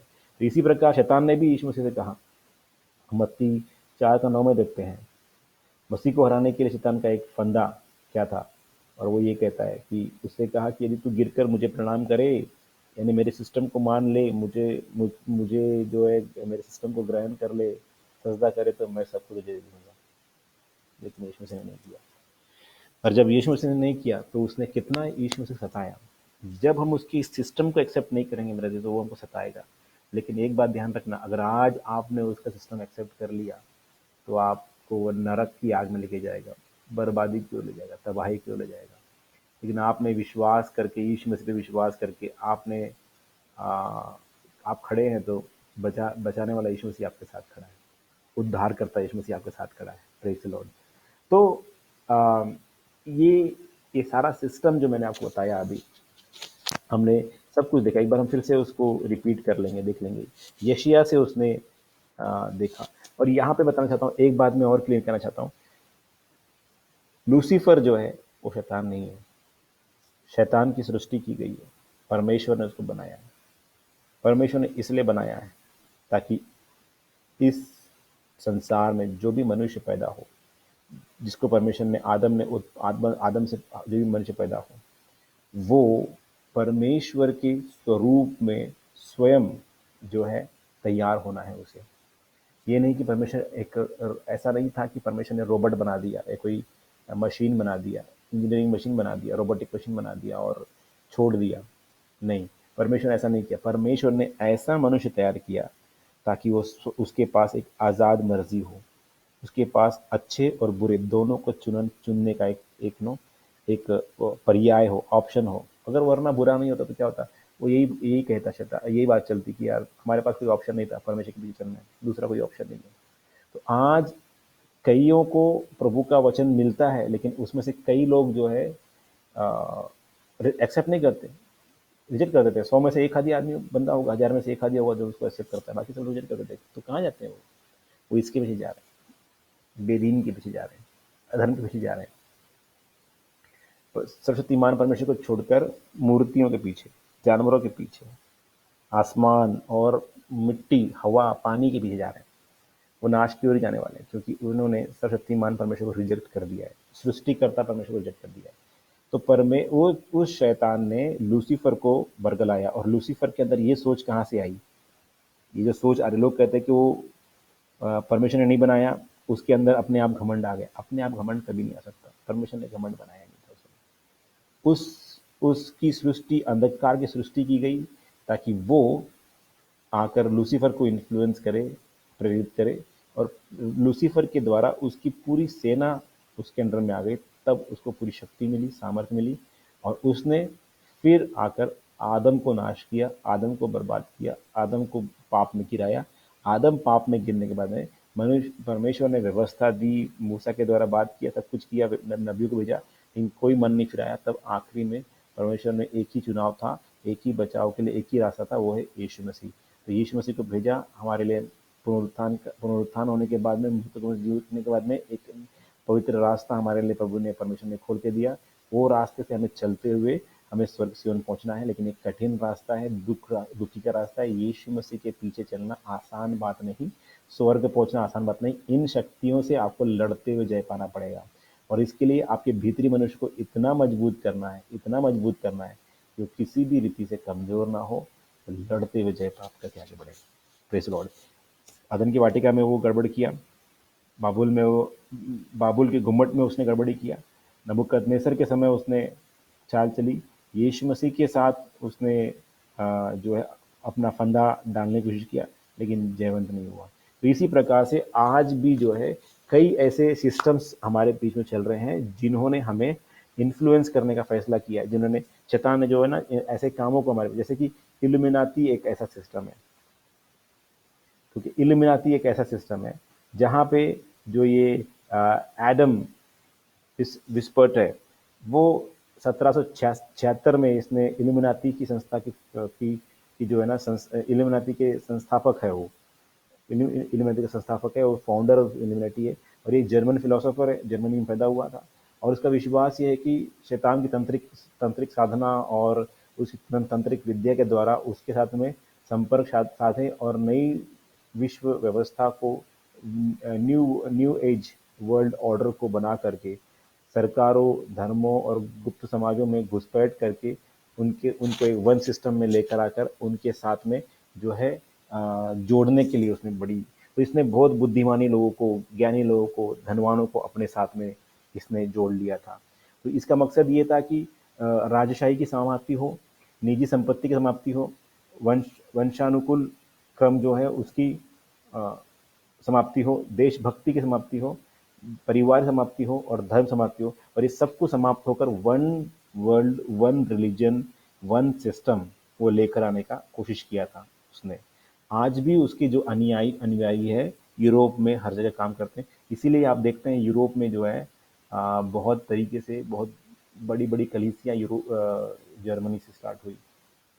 Evangelical Lutheran Lutheran church को हम देखते हैं, मेनोनाइट देखते हैं, और कई प्रकार के ऐसे कलीसिया देखते हैं जो वहाँ से निर्माण हुई थी। आज आप देखिए जाके वहाँ की हालत कितनी बुरी है, यूरोप की हालत कितनी बुरी है। वहाँ कलीसियाँ जो है ना बियर बार सेंटर बन चुकी है, बुरी हालत, बहुत बुरी हालत हो चुकी है। वहाँ पे विश्वास नाम का चीज़ नहीं है, विश्वास की बहुत कमी है वहाँ लोगों को। आज जो भी यूरोप में हो रहा है, जो भी रोम में हो रहा है, जो भी इटली में हो रहा है, जो भी फ्रांस में हो रहा है, जो भी स्पेन में हो रहा है, जहाँ कहीं भी पूरे यूरोप में जो कुछ भी हो रहा है, उसका एक कारण है, रूट कॉज है।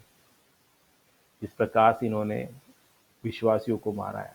आप लोगों को पता है कैथोलिक कलीसियाओं ने करोड़ों विश्वासियों को मारकर उनका धन को जब्त करके वेटिकन सिटी बनाया है, पैसा इकट्ठा करके वहां बनाया है। सबसे धनवान कलीसिया है वर्ल्ड की। वो कैसे है? इस वजह से है, कई विश्वासियों का धन, पैसा, उनका संपत्ति, उनके जगत को जब्त कर लिया गया, उन्हें मार दिया। कई लाखों और करोड़ों लोगों को वहां कुर्बान कर दिया गया, मार दिया गया। सच्चा विश्वास करते थे यीशु मसीह को, उनको मारा गया। उनकी बुनियाद पे ये कैथोलिक कलीसिया निर्माण हुआ। तो मैं ये बताना चाहता हूँ कि इल्यूमिनाती के संस्थापक जो है, ये इस एडम ने जो है ये इस प्रकार की एक भ्रांत गलत उपदेश को, गलत शिक्षा को लोगों के अंदर फैलाकर एक टीम बनाया। तो उसका मकसद ये था कि एक आंख जो हम लोग देखते हैं डॉलर के अंदर में, एक आंख दिखती है, ये इल्यूमिनाती है। तो इसमें हम कई प्रकार की देखते हैं, फ्रीमेसोनरी और फ्रेंच क्रांति, कम्युनिस्ट लीग, समाजवाद, फेबियन समाजवाद। तो फ्रीमेसोनरी की बात हम देखेंगे तो इसका मतलब है सब कुछ फ्री है, सब कुछ आज़ादी है, सबको फ्री है, सब कुछ जो है जो भी आप कर रहे हैं वो ठीक है, जो आपको विवेक में लगता है सब कुछ कर। तो इस प्रकार से एक सिस्टम बनाया है, सब सब धर्म मान सकते हैं, सब कुछ कर सकता है, हर जगह जो है परमेश्वर है, सब फ्री उसको करना चाहता था। तो इसीलिए, और हम एक चीज़ और देखते हैं हम यहाँ पे यूएस डॉलर के अंदर में जो लिखा हुआ है, नोवोस ऑर्डो सेकुलोरम, ये वर्ड जो आज भी यूएस डॉलर के ऊपर ये जो लिखा हुआ है, ये बताता है new world order.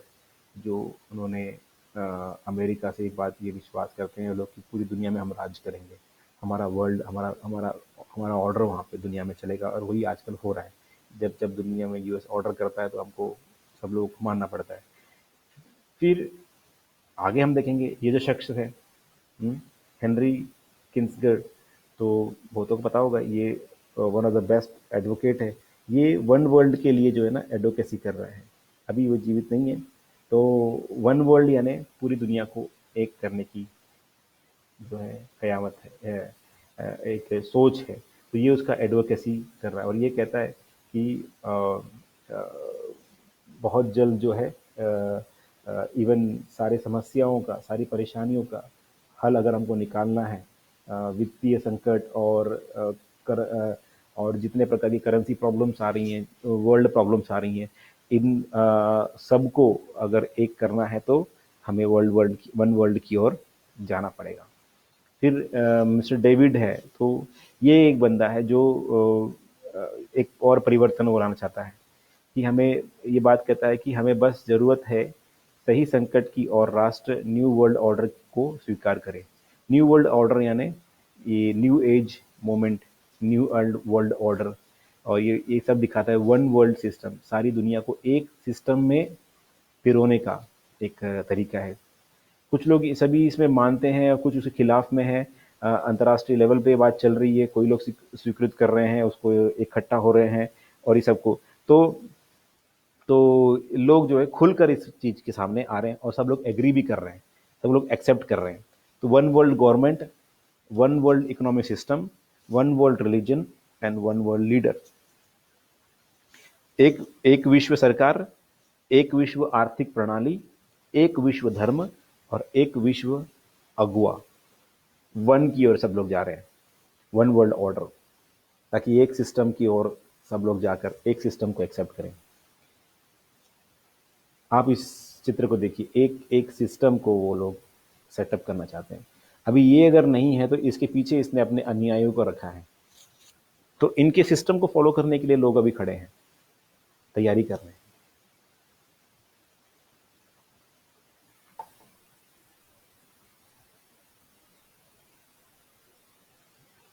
Growing importance of the new world order. तो ये क्या है जो मैंने अभी इन बातों को बताया, इस जरा क्या है, उसको हम इसकी छवि हम बाइबल में देखेंगे। तो जो तस्वीर आपके सामने खड़ी है, ये नबूकदनेस्सर की बनाई हुई तस्वीर है, मूर्त है। इसमें जो है 5 युग के बारे में यहाँ पे बताया गया। पहला युग है जो सोने का युग है, जो बेबीलोन को दिखाता है। दूसरा युग है जो चांदी का है वो फारस, मेदो पर्शिया या मध्य पारस या मेदो पर्शिया का युग को दिखाता है। तीसरा है ब्रास यानी तांबे यानी यूनानी युग को दिखाता है। और उसके जो बेबीलोन है उसके सर को दिखाता है। और मेदो पर्शिया है जो उसके धड़ को दिखाता है। और जो ग्रीक से यूनानी है उसकी कमर को दिखाता है। और जो आयरन है, जो लोहा है, वो रोम को दिखाता है, उसके टांगों को दिखा रहा है। और उसके नीचे जो पैर है, आखिरी में जो उसकी जो निचले पैर है, वो लोहा और मिट्टी से मिलाया हुआ बनाया हुआ बताता है। वो फाइनल वर्ल्ड एम्पायर, जो वन वर्ल्ड वन रिलीजन दिखाया जा रहा है ना, वो। और वहाँ कलाम में लिखा है कि एक पत्थर जो है उड़कर आया और उसने आखिरी में जो लोहा और मिट्टी का जो बनाया हुआ था पैर, उसके ऊपर दे मारा। और वो क्या हो गया, पूरी की पूरी मूर्त मूर्त टूटकर नीचे गिर गई। तो वो पत्थर क्या दिखाता है, आत्मिक रीति में पत्थर दिखाता है क्राइस्ट किंगडम यानी यीशु मसीह का राज्य। ठीक है। तो ये सारे युग हुए, लेकिन कोई भी युग में कोई कोई भी युग को जो है पूरी तरह से संभाल नहीं पाया। बेबीलोन का राज हुआ, वो संभाल नहीं पाया। मध्य पर्शिया आया, वो संभाल नहीं पाया। यूनान का युग आया, वो संभाल नहीं पाया। रोम का युग आया, वो संभाल नहीं पाया। ठीक है। और आज हम देखते हैं कई, हम आने रोम के बाद में राजाओं का, बादशाहों का युग आया, वो भी नहीं संभाल पाए। फिर हम देखते हैं कि आज डेमोक्रेसी है, आज मिक्स है, आज वर्ल्ड पूरा मिक्स हो गया है। कहीं डिक्टेटरशिप है, कहीं डेमोक्रेसी है, और कहीं जो है कम्युनिस्ट है। आ, इस तरीके से भी जो लोग जो है ये वर्ल्ड को चला नहीं पा रहे हैं। अभी भी लोग देख रहे हैं, लोग वर्ल्ड को पूरा ऑर्डर में नहीं ला पाए। फिर इसके बाद में एंटी क्राइस्ट का एक युग आएगा, और वो भी पूरे वर्ल्ड को चलाने की पूरी कोशिश करेगा। लेकिन उसका जो युद्ध है, उसकी लड़ाई है, प्रभु यीशु मसीह के साथ होगी। और यीशु मसीह उसके युग को नाश कर देगा। फिर आएगा यीशु मसीह का युग, सहस्त्र युग, 1000 साल, millennium kingdom. Hallelujah, praise Lord. कि मिलेनियम किंगडम आएगा, जो यीशु मसीह का राज्य होगा। हालेलुया। वो यीशु मसीह का राज्य 1000 साल का होगा। वो 1000 साल के राज्य में प्रभु यीशु मसीह क्या करेंगे, सारी दुनिया में जो है हम राज्य करेंगे यीशु मसीह के साथ। पूरा यरूशलेम से यीशु मसीह बैठकर राज्य करेगा। यरूशलेम से बैठकर यीशु मसीह जो है वो जो है बादशाही करेगा। दानियल 7:3 में लिखा है, तब समुद्र में से 4 बड़े बड़े जंतु जो एक दूसरे से भिन्न थे निकल आए। 4 जंतु निकल आए, समुद्र से निकल आए। समुद्र दिखाता है दुनिया, और दुनिया से उठकर वो निकल आए। ठीक है ना। दानियल 7:17 में लिखा है, न 4 बड़े बड़े जंतुओं का अर्थ 4 राज्य है जो पृथ्वी पर उदय होंगे। ठीक है, ये 4 बड़े बड़े राज्य है। और 5वां जो राज्य है, बादशाही जो है, अभी हम देख रहे हैं, वो डेमोक्रेटिक वर्ल्ड है। दानियल 2 का 44 से लेकर 46 तक का हम देखेंगे, वचन पढ़ेंगे। दानियल 2 उसका 44 से लेकर 46 तक, 44 से लेकर 46 तक। और उन राजाओं के दिनों में स्वर्ग का परमेश्वर एक ऐसा राज्य उदय करेगा जो अनंत काल तक न टूटेगा, और न वह किसी दूसरी जाति के साथ में किया जाएगा, वरन वह उन सब राजाओं को चूर चूर करेगा और उनका अंत कर डालेगा, और वह सदा स्थिर रहेगा। जैसा तूने देखा कि एक पत्थर किसी के हाथ के बिन खोदे पहाड़ में से उखड़ा, और उसने लोहे, पीतल, मिट्टी, चांदी और सोने को चूर चूर कर दिया, इसी रीति महान परमेश्वर ने राजाओं को जताया है कि उसके बाद क्या क्या होने वाला है। न स्वप्न में और न उसके फल में कुछ संदेह है। इतना सुनकर नबूकदनेस्सर राजा ने मुंह के बल गिरकर दानियल को दंडवत किया और आज्ञा दी कि उसको भेंट चढ़ाओ और उसके सामने सुगंध वस्तुओं जलाओ। दानियल इसके भेद को प्रकट कर रहा है राजा के, नबूकदनेस्सर के, और ये बता रहा है कि वो एक पत्थर वहां से निकलेगा। एक पत्थर जो किसी ने भी उसको किसी के एक पत्थर किसी के बिन खोदे पहाड़ में से उखड़ा, और उसने लोहे, पीतल, मिट्टी और चांदी, हम्म, लोहे, पीतल, मिट्टी और चांदी और सोने को चूर चूर किया। इसी रीति से महान परमेश्वर ने राजा को जताया कि उसके बाद क्या क्या होने वाला है। तो उस वो तो नबूकदनेस्सर के सामने वो बात बताया गया नबूकदनेस्सर के लिए, लेकिन इसमें एक भविष्यवाणी के लिए भी बात हमारे लिए है कि सारा राज्य, सारी बादशाही जो आज तक हुई थी वो सक्सेस नहीं है, और आज भी डेमोक्रेसी भी सक्सेस नहीं है। डेमोक्रेसी ऐसी हुई जैसे कि मिट्टी से कोई बनाया पुतला, फिर टूट गया, फिर बनाया, फिर टूट गया, फिर बनाया, फिर टूट गया। देश में कोई एक लीडर खड़ा करते हैं वो गिर जाता है, फिर खड़ा करते हैं फिर वो गिर जाता है, फिर खड़ा करते हैं फिर गिर जाता है। कोई परमानेंट नहीं है। परमानेंट एक ही राज्य है, वो यीशु मसीह का, जो 1000 साल के लिए होने वाला है, और उसके बाद में हमेशा की बादशाही के लिए हम उस अनंत काल में हम लोग जाने वाले हैं। हालेलुया। तो आज की तारीख में सबसे बड़ा जो सिस्टम जो चलने वाला है ना भाई, मैं बोलना चाहता हूँ कि United Nations, praise the Lord. आप इस बिल्डिंग को देख रहे हैं, यूएन बिल्डिंग है, सारी देश के झंडे वहाँ पे गाड़े हुए हैं। इसका मतलब क्या है? सारा देश इस यूएन को एक्सेप्ट करता है, उसकी लीडरशिप को एक्सेप्ट करता है, उनकी बात को मानता है। अभी तक इस यूएन के यूपर बैठने वाला कोई अभी तक नहीं आया है। उनका जो मेन जो है बंदा अभी तक नहीं आया, अब बहुत जल्द आने वाला है, और उसके आने के लिए पूरा यूनाइटेड नेशन इकट्ठा हो रहा है। सब लोग इकट्ठा हो रहे हैं क्योंकि समय आ चुका है।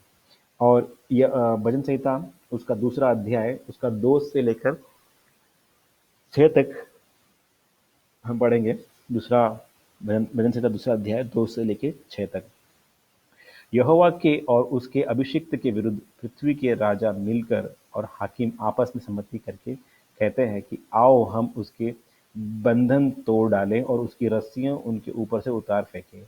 वह जो स्वर्ग में विराजमान है हंसेगा, प्रभु उनको ठट्टों में उड़ाएगा। तब वह उनसे क्रोध करके बातें करेगा और क्रोध में कहकर उनसे घबरा देगा कि मैं तो अपने ठहराए हुए राजा को अपने पवित्र पर्वत सिय्योन की गद्दी पर बैठा चुका हूँ।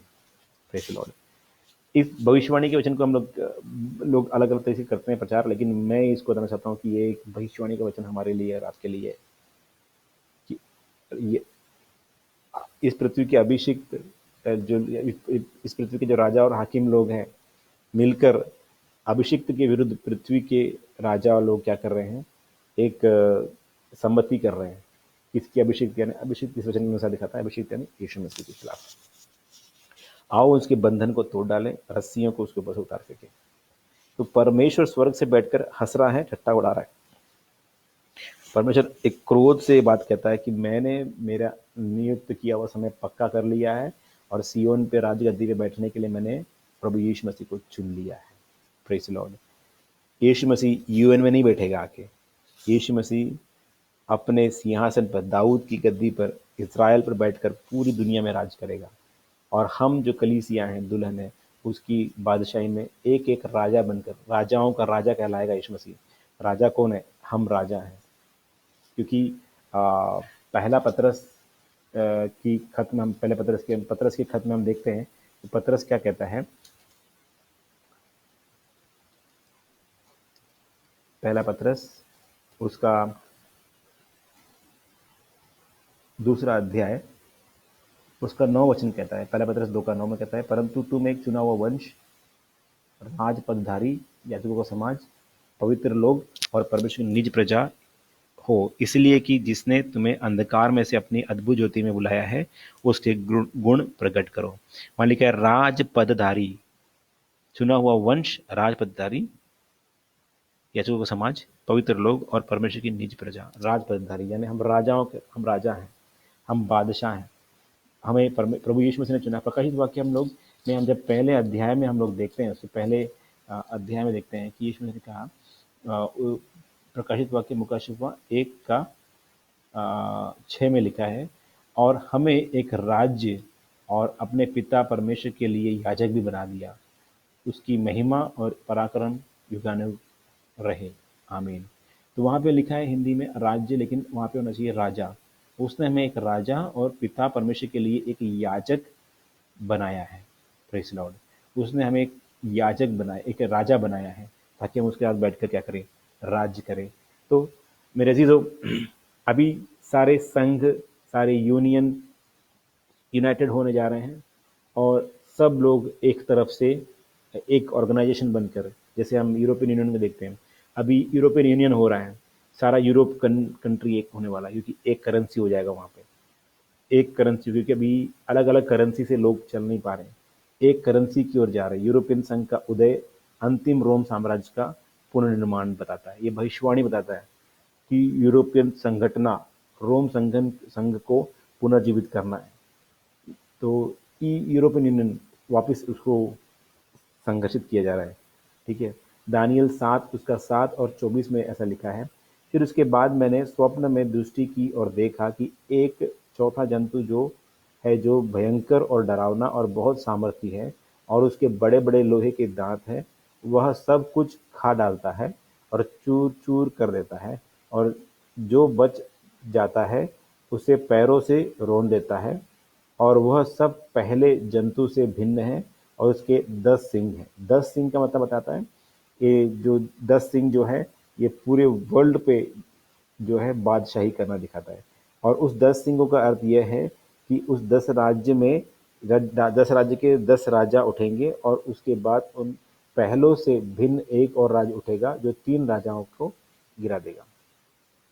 इसको एक साधारण तौर से हम समझ सकते हैं कि एक ऐसा जानवर, यानी जिसे हम भविष्यवाणी के में देखते हैं कि ऐसा एक रूलर आने वाला है जो इन सब के ऊपर बादशाही करेगा, इनको संगठित करेगा।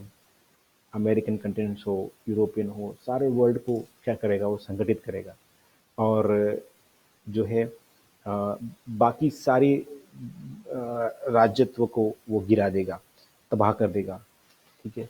प्रकाशित वाक्य 13 अध्याय में लिखा है, वहाँ पे एक नया वर्ल्ड ऑर्डर शुरू होने वाला है, पुनर्जीवित रोम राज्य और एक नए विश्व की स्थापना होने जा रही है, और ये जानवर द्वारा स्थापित किया जाएगा। Praise Lord. और ये जो नया न्यू वर्ल्ड ऑर्डर है, नई वर्ल्ड ऑर्डर है, ये प्रकाशित वाक्य 13 अध्याय उसका 3 से लेके 4 तक बताता है, और मैं उसे पढ़ना चाहता हूँ। और मैंने उसके सिरों में से एक पर ऐसा भारी घाव लगा देखा, मानो वह मरने पर है। फिर उसका घातक घाव अच्छा हो गया, और पीछे अचंबा करते हुए चले, और उन्होंने अजगर की पूजा की, क्योंकि उसने पशु को उसका अधिकार दे दिया था, और यह कहकर पशु की पूजा की कि इस पशु के समान कौन है। तो शैतान वहाँ पे क्या कर रहा है, एक अपनी वर्शिप, अपनी आराधना करवाने का एक सिस्टम, और ये वर्शिप और आराधना मतलब क्या है, उसके सिस्टम को फॉलो करना, जो वो सिस्टम बना रहा है उस सिस्टम को फॉलो करना, उस सिस्टम की बातों को जो है ग्रहण करना, उसके खिलाफ बात नहीं करना, क्योंकि जब हम उसके खिलाफ बात करेंगे तो वो हमें जो है वो अपने सिस्टम से बाहर निकाल देगा और एक सजा हमें दे सकता है। इसीलिए वो एक पशु जो है, जो जानवर जो है, मसीह विरोधी है, वो मसीह विरोधी है, और उसे हमें जानना बहुत ज़रूरी है कि वो कैसे इस धरती पर आने वाला है। देखिएगा 13 अध्याय प्रकाशित वाक्य मुकाशिफा 13 अध्याय उसका 1 से लेकर 4 तक उसमें लिखा है, जो पशु है वो मसीह विरोधी है। और मैंने एक पशु को समुद्र में से निकलते हुए देखा, समुद्र में से यानी पूरे इस संसार में से, हमारे बीच में से ही वो निकलते हुए आ रहा है, जिसके 10 सींग और 7 सिर थे। 7 यानी उस परफेक्शन दिखा रहा है, वो एकदम परफेक्ट काम करने वाला होगा। 10 सिंह यानी प्रभुता और राज करने, 10 कॉन्टिनेंट के ऊपर राज करेगा। उसके सिंगों पर 10 राजमुकुट यानी बादशाही करने का अधिकार दिया है, और उसके सिरों पर परमेश्वर के निंदा के नाम लिखे हुए हैं, तो यानी परमेश्वर के खिलाफ में वो काम करेगा। और जो पशु मैंने देखा वह चीते के नाई था, और उसके पांव भालू के से और मुंह सिंह के समान था, और उस अजगर ने अपनी सामर्थ और अपना सिंहासन और बड़ा अधिकार उसे दे दिया। शैतान ने उसको पूरा अधिकार दे दिया, और मैंने उसके सिर में से एक पर ऐसा भारी घाव लगा देखा, मानो वो मरने पर है।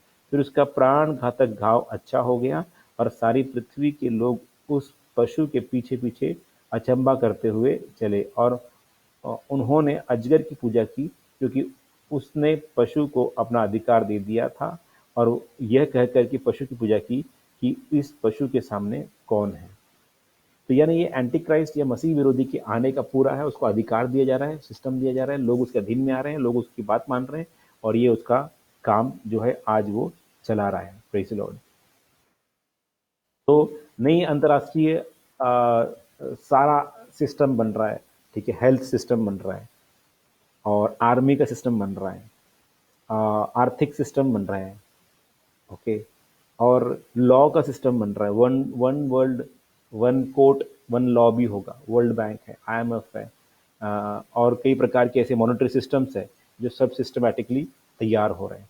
तो अभी वो वन करेंसी भी लेके आ रहा है, वन वर्ल्ड वन करेंसी भी लेके आ रहा है, वन वर्ल्ड वन करेंसी भी लेके आ रहा है। वन वर्ल्ड वन करेंसी यानी कैसे होगा ये?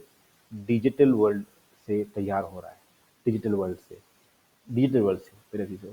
तो डिजिटल वर्ल्ड यानी ये इलेक्ट्रॉनिकली वर्ल्ड फंड ट्रांसफर। अभी हम बिटकॉइंस वगैरह देख रहे हैं, तो ये बिटकॉइंस वगैरह किस तरफ लीड कर रही हैं? सब one world one currency, electronic currency की ओर लीड कर रहे हैं। वर्ल्ड को सिंगल करेंसी चाहिए करके बताया जा रहा है ऐसा। आ, ये सारी काम, सारे जो निशान जो हो रहे हैं, ये सब नरक की ओर जाने के लिए किए जा रहे हैं। और ये नरक का काम जो है ये वहीं से हो रहा है जो शैतान ने अपना वर्चस्व बनाया हुआ है। जब शैतान ने अपना वर्चस्व बनाया हुआ है, वही वर्चस्व के अनुसार ये सारा काम चल रहा है मेरे से।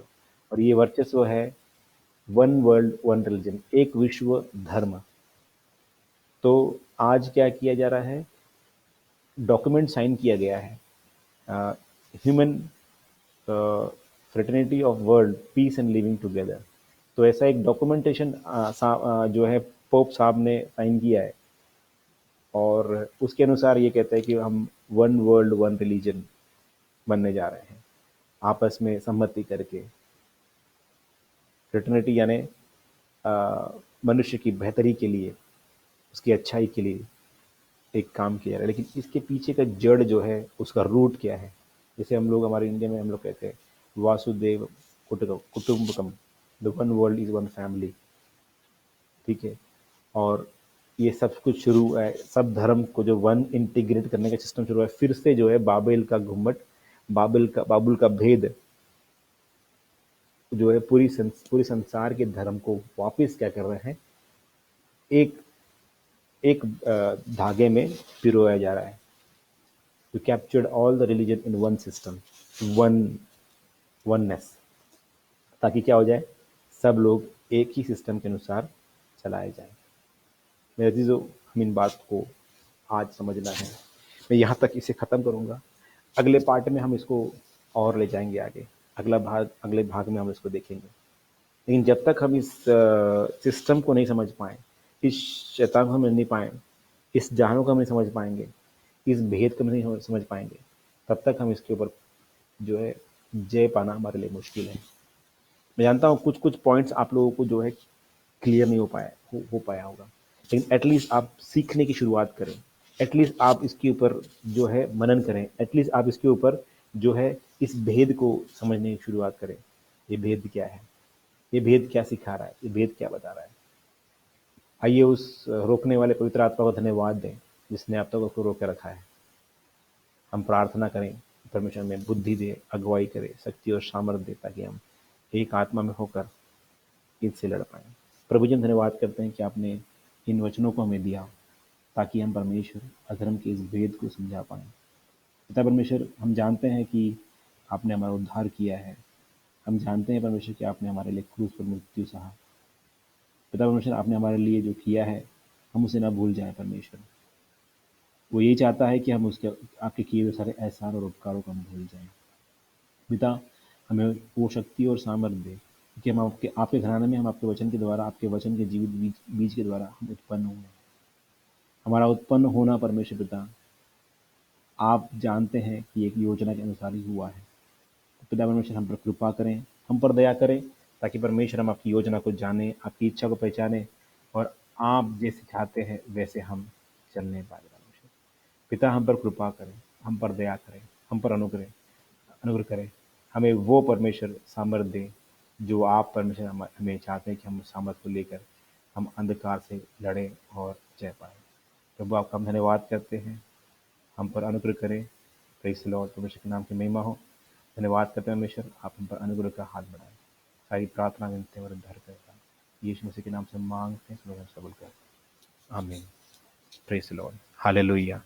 आप सबों को जय मसीह की। परमेश्वर के नाम की महिमा हो, खुदा के नाम को जलाल मिलने पाए और आप सब मिलकर इस विषय के लिए प्रार्थना करें कि परमेश्वर आपको और जयवंत बनाए। अगली टाइम अगले वक्त हम लोग बहुत जल्द मिलेंगे। आप सबों को जय मसीह की। खुदा आपको बड़ी बरकत दे। God bless you.